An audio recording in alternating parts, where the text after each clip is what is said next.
আমার নাম অনিন্দিতা মণ্ডল, বাড়ি শিবপুর।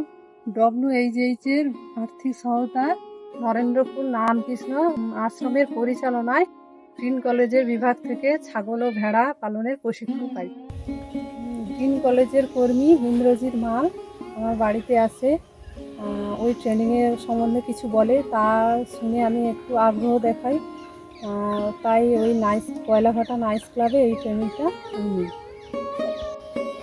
আমি প্রশিক্ষণ নেওয়ার আগে ছাগল পালনের নিয়ম কানুন বা কিছু আমি জানতাম না, যে কীভাবে ছাগল পালন করতে হতো, কীভাবে যে কৃমির ওষুধ বলো, ভিটামিন, কীভাবে কোন সময়ে কৃমির ওষুধ খাওয়াতে হতো, কোন সময়ে ভ্যাকসিন করতে হতো, এগুলো জানতাম না। কিন্তু প্রশিক্ষণের আগে এখন এই প্রশিক্ষণটা নিয়ে আমি সব কিছু জানতে পেরেছি এবং করছি সেই মতো। আগে আমার আর্থিক সচ্ছলতা এরকম ছিল না, স্বামীর সাহায্যতে এবং নরেন্দ্রপুর আশ্রমের সাহায্যতে আমি এতদূর আসতে পেরেছি। ছাগল ছিল আমার 50টা থাকাকালীন আর 35টার মতো ছাগল মারা গেছে।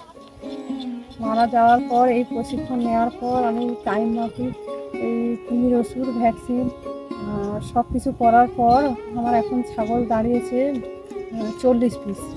40 পিস ছাগলকে খাওয়ানো হয়, যেগুলো হচ্ছে আমরা সকালে দানা খাবার আর খড় কুচানো দেওয়া হয়, আর হচ্ছে বিকেলে হচ্ছে ঘাস খাওয়ানো হয়, পাশে জঙ্গল আছে, বানি পাতা খাওয়ানো হয়। ছাগল বিক্রি করা হয়, এখানে যে পাইকারিগুলো আছে ওদের মাধ্যমে আমি ছাগল বিক্রি করি, যখন দামে দরে পোষায় তখনই দেওয়া হয় ছাগল। ছাগলের যে ফার্মটা তো সেরকম একটা ভালো সুবিধার নয়। এই ছাগল ফার্মটাকে আমি আরও বাড়াতে চাই এবং ছাগল বাড়াতে চাই, তারই পরিকল্পনা আমার আছে।